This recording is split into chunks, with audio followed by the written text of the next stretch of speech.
the comfort zone of the Big N. After seeing Nintendo's previous ventures on other consoles before they made their own, I'm back to where they really took off and took over the world, all thanks to their entertainment system, Mario, and 8 bits of power.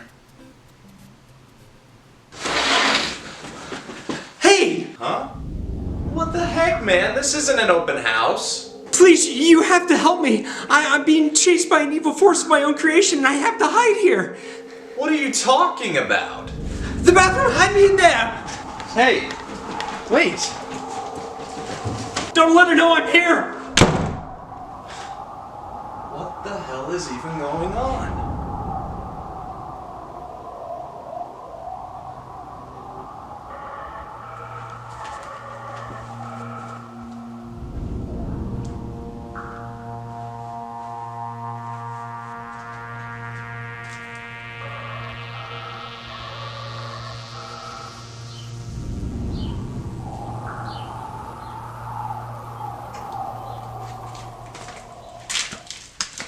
No way!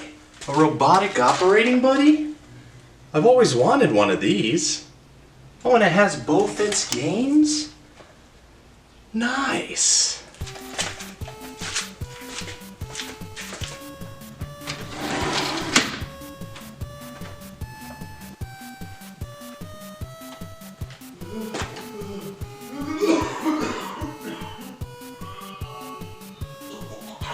I wonder what he's freaking out about.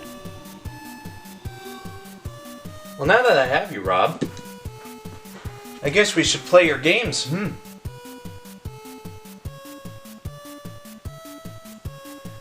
Well, which one would you like first? How about Gyromite? I knew you would.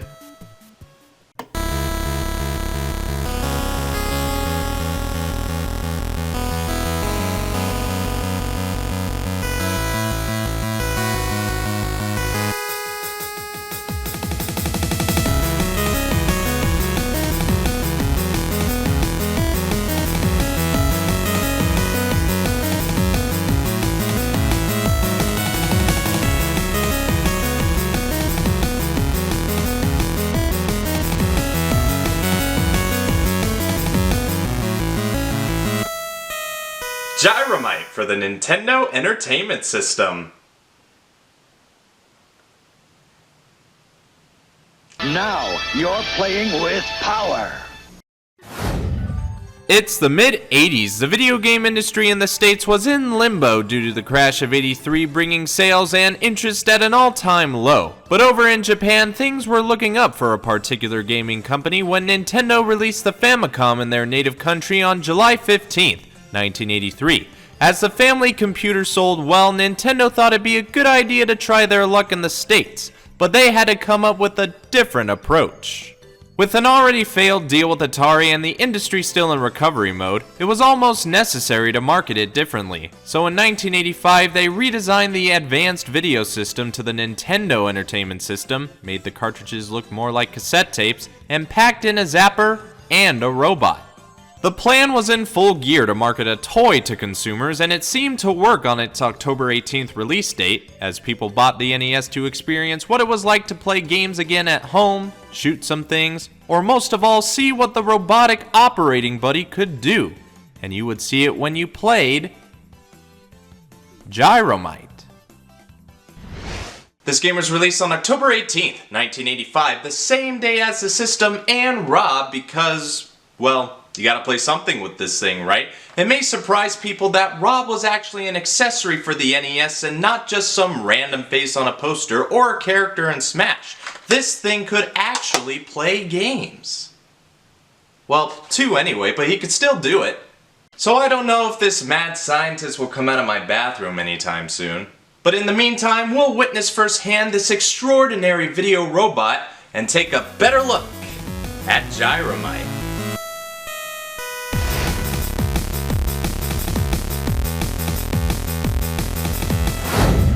Haven't had this segment in a while, but it's very much needed because there's a lot to get this game started. First off, you'll need to put Rob somewhere in front of the TV because he'll need to see what's going on. If you're having trouble, the TV could be too bright for Rob, then you might have to give him his own sunglasses. I think he's taking after me. Next up, there are specific parts that we need to get Rob in order to play. I don't have those at the moment, so let's go ahead and order those. Shit.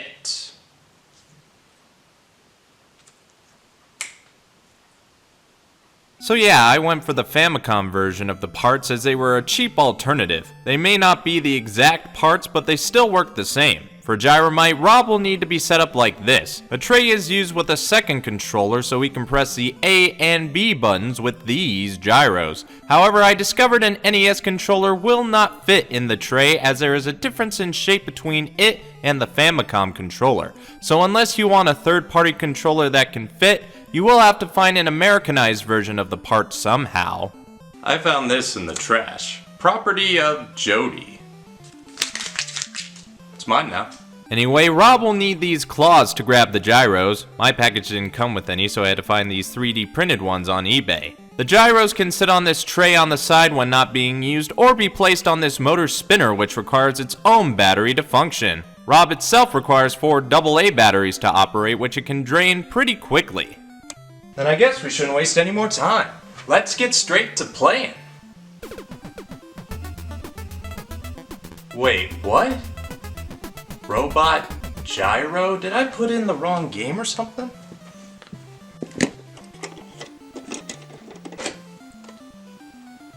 No, this is Gyromite.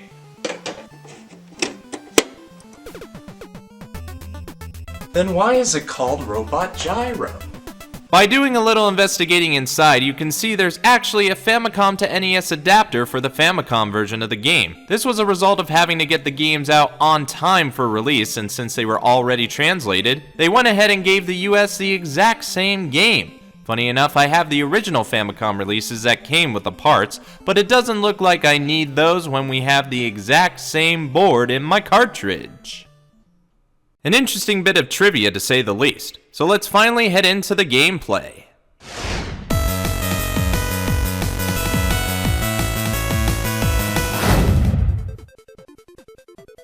With a name like Gyromite or Robot Gyro, you may think it may have something to do with exploding or a robot making the Greek dish. But it's not that at all. You control Professor Hector, and has to remove all the dynamite in a room while getting around obstacles in the allotted time.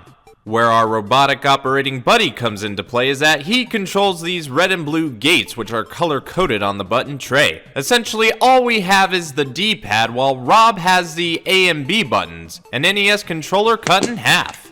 I wonder if that would have sold. Hector can only move and climb rope. He can't jump or gain any special ability, though he can tell Rob what to do by hitting start and selecting a function. The D-pad can move his arms in those directions, the A button can open his arms while B makes them close.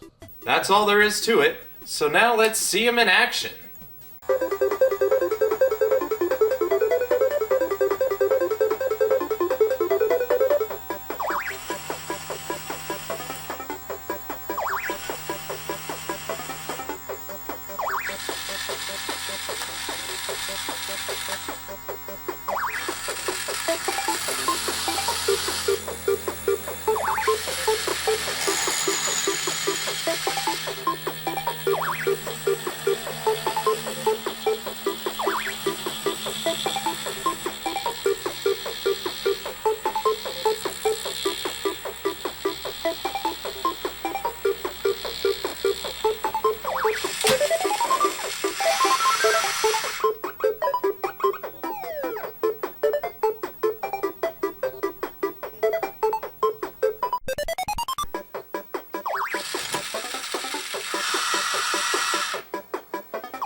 What's that? Oh, I won. Yeah, there is no better way of showing it than seeing how fast Rob can go. So I guess you can understand why they put a 900-second timer up there. Rob makes the action incredibly slow, which makes the game a bit of a chore to wait until he opens a door. Then afterward, you may have to wait extra for the next. It takes a heck of a long time to get around and get all the parts in motion, and it doesn't help when things go wrong.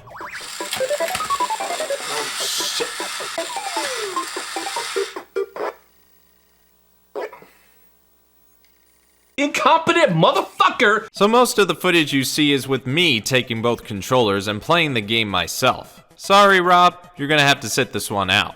So among the other things I mentioned already, another obstacle in your way is the Smicks. They wander around the platforms and are deadly if Hector comes into contact with them. The best thing you can do is either find your way around them, try to time the gates in order to crush them, or try to use turnips that are scattered about and put them where they can munch on them. Then you can sneak right on by.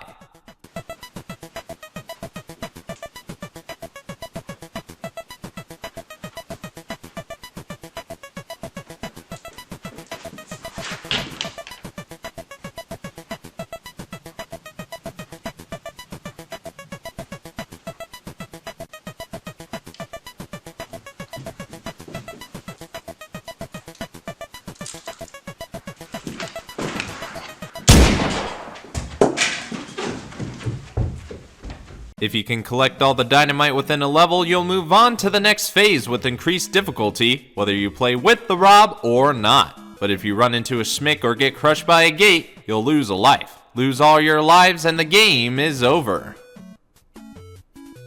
And that's how you play. A simple game to understand if you're playing alone, but adding Rob brings it to a whole new level. Now that level isn't much, though it's interesting to see how it can operate. Besides, having a robot be the second player sounds like a lot of fun, but sounding isn't the same as seeing, and we have seen the result. I kind of feel sorry for you, Rob. You're not all that bad. Tell you what, I'm gonna give you the controller back and give you a second chance. Okay, well there goes that.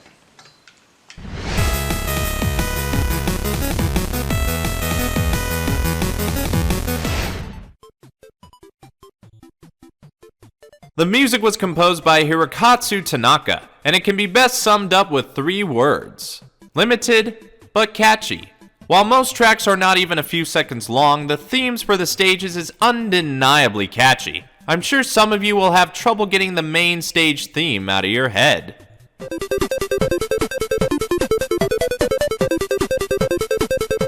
May not be as memorable as Tanaka's later work like Metroid or Super Mario Land, but still a good sign of what would be coming.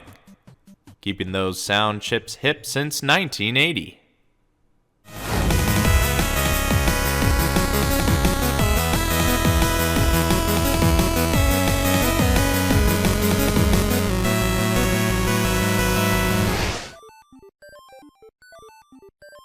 While playing with Rob could be that something to be considered extra, the game itself does have more to offer.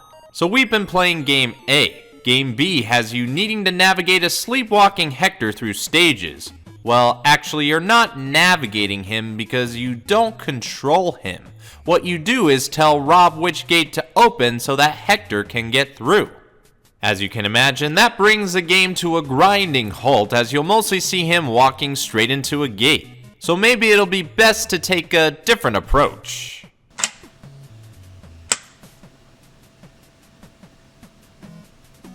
This is a weird way to learn Morse code. The other options work with Rob. Test helps you figure out where you can place Rob in relation to the TV. You'll know if he's in the right place if his light is blinking. Direct has you testing out Rob's functions to make sure they work properly. You can also look at it as a way to remember his controls.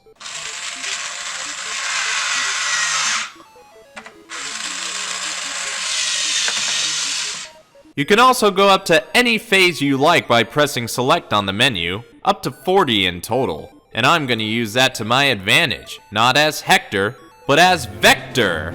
Oh yeah!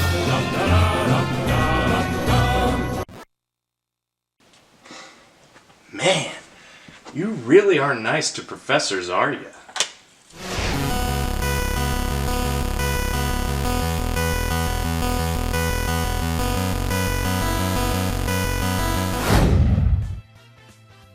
I couldn't find info on the game's sales figures, but it must have done moderately well being one of the first packing games for the NES. The game itself is fondly remembered for being associated with Rob the Robot, and I'm sure Nintendo had a tiny soft spot for the game. I think it was referenced in Mario vs. Donkey Kong a time or two. I've got nothing more to say about it. That about does it, Rob. I don't know why I'm talking to you like you can hear me, but I'll get the game out so I can give my rating.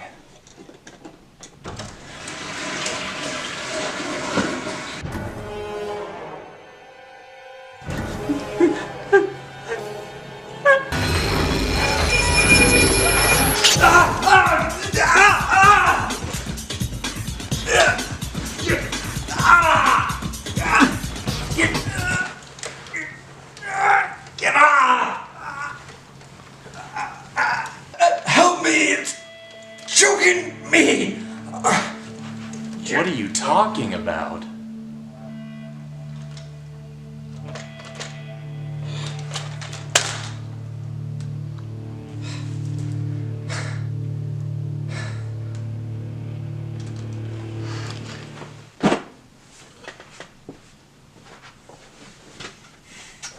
So, what is my rate to play?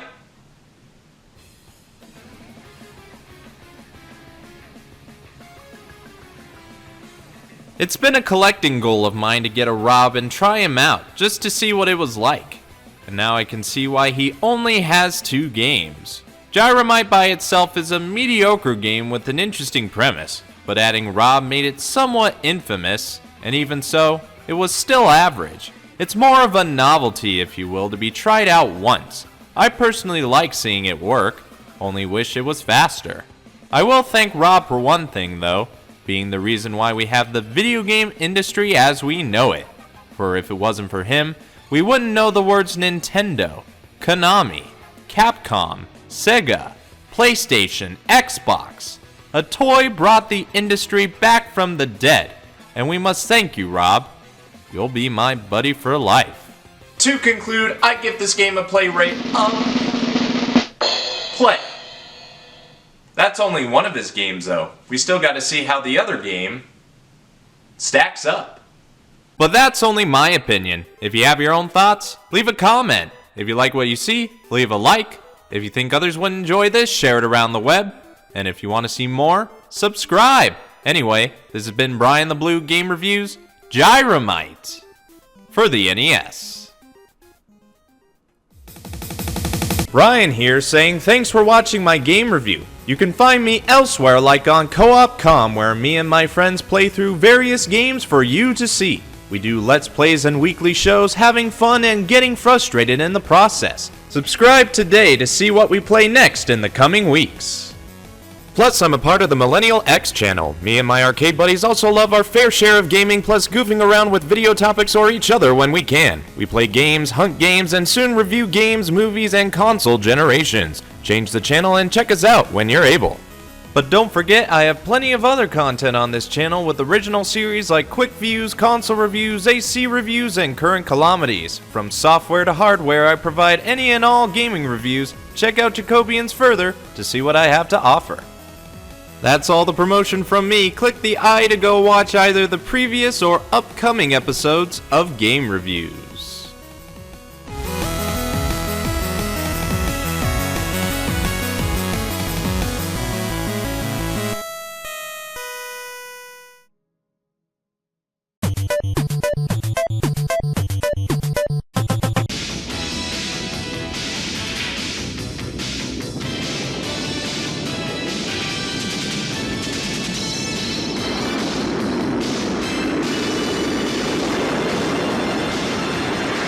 Nintendo Entertainment System.